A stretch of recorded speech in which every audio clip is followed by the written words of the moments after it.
Also Frankenstein steht hinter allem. Hallo und herzlich willkommen zu Frankensteins Kaijuverse. Bei uns kommt es auf die Größe an. Heute gibt es eine von uns geschriebene Kaiju-Geschichte, die ähnlich wie Godzilla wahre Begebenheiten, tatsächliche Personen mit einem von uns erschaffenen Kaiju und Protagonisten vermischt.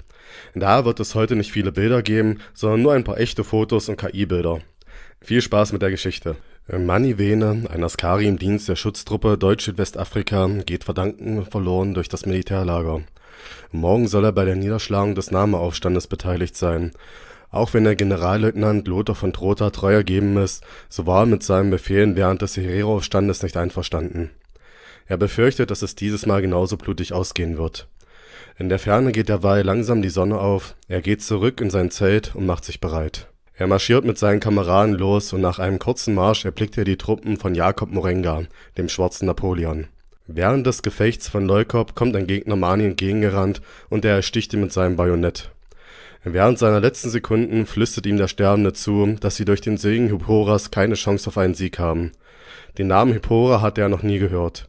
Wahrscheinlich ist es eine lokale Gottheit, sagte Mani zu sich selbst und konzentrierte sich wieder auf die Schlacht. Schlussendlich war das Gefecht gewonnen und die Gegner flohen. Am Abend wird der Sieg gefeiert, doch aus irgendeinem Grund muss Mani immer wieder an Hippora denken.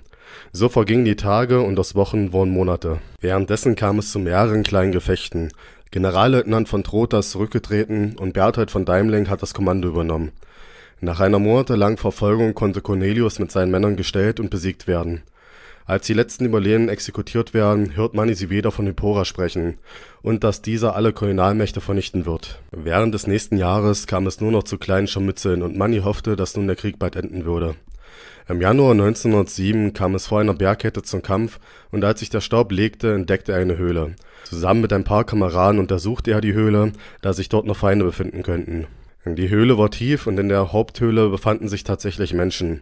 Diese knieten vor einem großen Wandrelief und flehten um Hilfe. Als sie die herannahenden Truppen bemerkten, griffen sie zu Messern und rammen sie sich diese in den Leib. Mani untersuchte die Toten und danach richtet er seinen Blick auf das Relief. Dort sieht er ein riesiges Nilpferd und den Namen Hippora. Nun ist ihm klar, dass es sich tatsächlich um eine lokale Gottheit handelt. Er berichtet den Hauptmann über seine Entdeckung, doch dieser ist nicht an solchen Aberglauben interessiert. Als der Krieg nach ein paar Monaten später vorbei und wieder Ruhe eingekehrt war, beschloss man, die Nachforschung anzustellen. Er konnte sich nicht erklären, warum die Menschen so überzeugt davon waren, dass ein Nilpferd sie alle retten würde. Immer wenn neue Arbeiter kamen, befragte er diese und ab und zu kann jemand etwas erzählen. Im Endeffekt soll es sich um einen Schutzgeist handeln. Hippora soll so groß wie 10 Männer sein. Er hat mehrere Hauer, scharfe Flossen an den Beinen und kann, wenn er wütend ist, mit seinem Gestampf ein Erdbeben auslösen. Nach und nach hat sich diese Geschichte bei den Askari verbreitet und nach machte sich eine Unsicherheit unter ihnen breit. Dem Hauptmann störte es, dass seine Truppen dieses Geschwätz über ein Riesennilpferd ernst nahmen. Daraufhin verteilte er seine Truppen in andere Schutzgebiete, um die Moral nicht zu gefährden. Mani wurde daraufhin nach Deutsch-Ostafrika versetzt und erzählte auch dort die Geschichte über Hippora. Schließlich kam es zu ersten Berichten über rätselhafte Vorkommnisse in Deutsch-Südwestafrika und später in Südafrika und Mosambik. 1914 kommt es zum Ersten Weltkrieg und Mani wurde den Truppen von Paul von Lettow-Vorbeck zugeordnet. Kurz nachdem die ersten Kämpfe begannen, wurden dem Kommando immer häufiger gemeldet, dass Schiffe mit Nachschub verschwinden. Es wird angenommen, dass diese von den Briten versenkt werden. Doch auch die Schiffe der Briten verschwinden ohne eine Erklärung. Am 2. November 1914 kam es zu der Schlacht bei Tanga. Mani Vene stand mit seinen Kameraden vor Oberstleutnant Paul von Lettow-Vorbeck und hörte seinen Befehlen zu. Er wird zusammen mit 3 anderen Askari zum linken Flügel der Ausstellung geschickt und dort bauen sie ihr Maschinengewehr auf. Vor ihnen tauchen die Kashmir Rifles aus Indien auf und kurz darauf eröffnen sie das Feuer. Etwa eine Stunde später war ein Schrei zu hören und die Kämpfe stoppten, da die Erde bebte.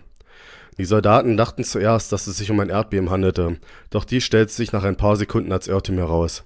Ein riesiges Nilpferd kam aus dem Mangrovenwald gestürmt und nahm die indischen Truppen ins Visier. Diese bekamen Panik und schossen wild um sich. Mani Vene konnte seinen Augen nicht trauen. War dies etwa Hippora, dachte er sich. Währenddessen wurden die gegnerischen Truppen aufgerieben. Danach richtete Hippora seinen Blick auf den Panzerkreuzer HMS Fox.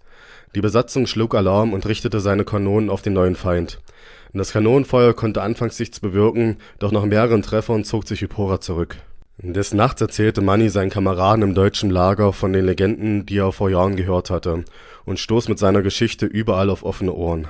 Nach diesem Ereignis wurde am nächsten Tag ein Waffenstillstand vereinbart und beide Seiten suchten auf dem Schlachtfeld nach Überlebenden. Nachdem die gefangenen indischen Truppen ihr Ehrenwort gaben, dass sie nicht weiter gegen die deutschen Truppen kämpfen würden, durften sie zusammen mit den Verletzten durch den Panzerkreuzer ausgeschifft werden. Die Geschichte des Angriffes verbreitete sich wie ein Lauffeuer unter den Soldaten. Was jedoch keiner von ihnen wusste, war, dass Hypora eine Tulpa war und durch die Verbreitung seiner Geschichte immer stärker wurde. Irgendwann nahmen die Geschichten und die Gerüchte derart zu, dass bei jedem versenkten Schiff von Hypora die Rede war. Gesehen wurde es seit jedem Tag allerdings nicht mehr. Ein Jahr nach dem Ersten Weltkrieg hörte Craig McBundy von der Geschichte. McBundy war ein pensionierter schottischer Major, der seit Kriegsende ein Mitglied der Royal Geographic Society ist und sich in der Welt der Wissenschaft einen Namen machen will. Fasziniert von dieser Geschichte stellt er eine Expedition zusammen und sie brechen nach Tansania auf. Dort angekommen reist er weiter nach Tanga, um nach Spuren zu suchen, doch dort war nichts. Er lässt sich jedoch nicht entmutigen und lässt in der Umgebung nach den Askari suchen, die bei der Schlacht dabei waren, um ihre Geschichte hören zu können.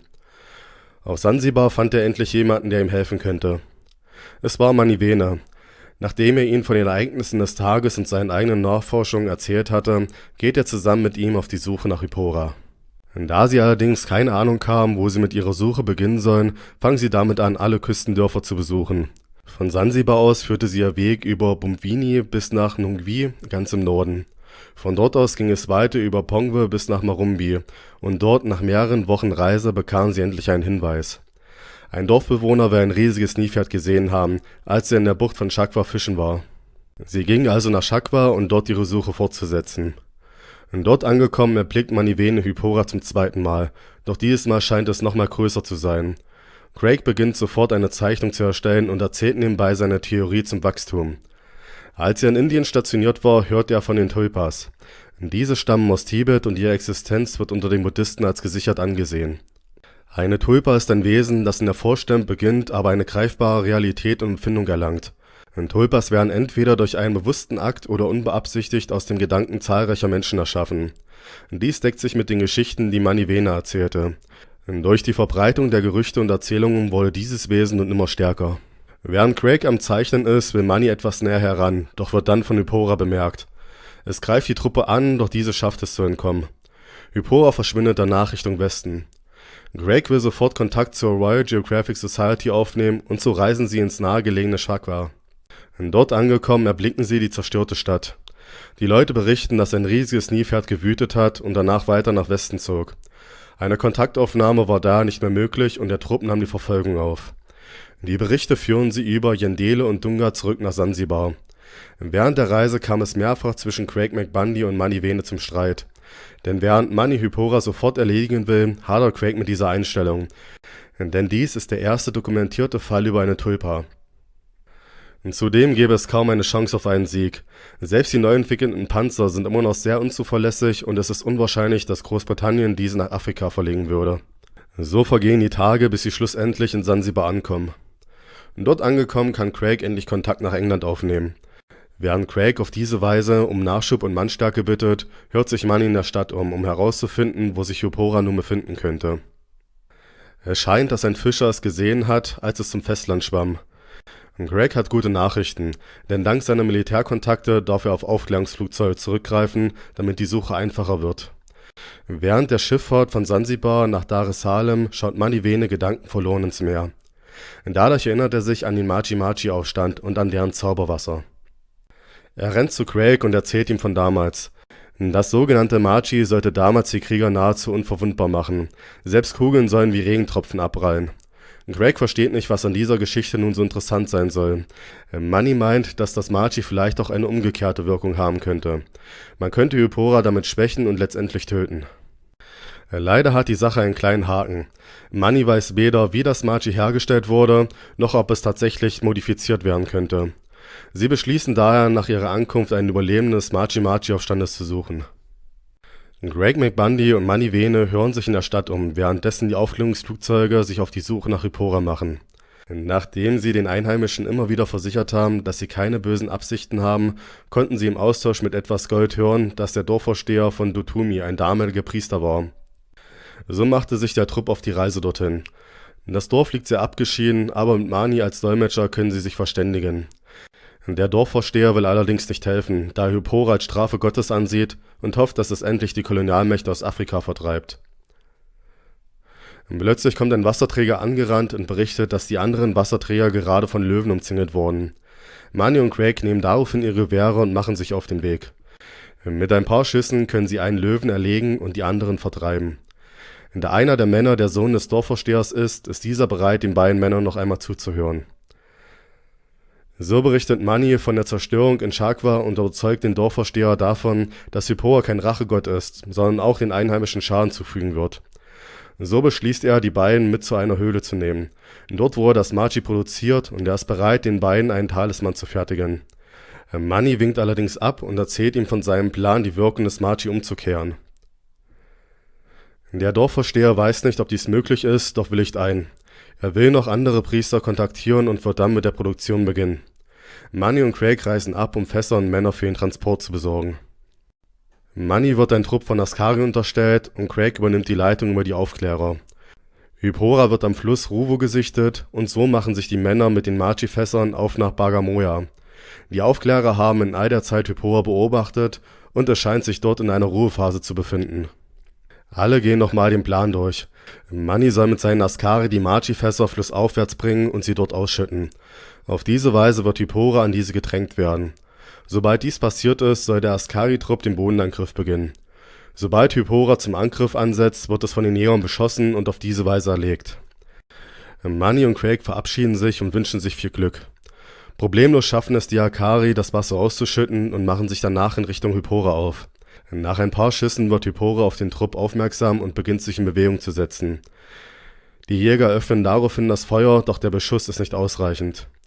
Hypora rennt weiter auf Manny und seine Männer zu, welche das Feuer öffnen. Trotz allem marschiert Hypora durch den Trupp hindurch und fügt diesem schwere Verletzungen zu. In der Zeit macht der Jäger erneut kehrt und eröffnet erneut das Feuer auf Hypora. Dieses Mal scheint es Wirkung zu zeigen und Hypora wird langsamer. Manny und seine Männer haben sich wieder gefangen und schießen ebenso auf Hypora. Kurz bevor Hypora Manny niedertrampeln kann, schießt dieser ihm ins Auge und es kommt zum Erliegen. Der Kampf war gewonnen. Craig mit Bunny lässt daraufhin das Skelett Hyporas nach London verschiffen. Manny Vene wurde aufgrund seines Mutes von den englischen Schutztruppen angestellt und erhielt nun auch offiziell das Kommando über die Askari. Im allgemeinen Jubel vergessen sie allerdings eines: Hypora ist eine Tulpa und ist nun bekannter denn je. Das war die Geschichte über unser selbst kreiertes Kaiju Hypora. Wir hoffen, dass es euch gefallen hat und falls es gut ankommt, wird vielleicht noch ein zweiter bzw. dritter Teil kommen. Mir schweben Geschichten zur Hyporas Rückkehr und Ghost Hypora vor. Bis dann.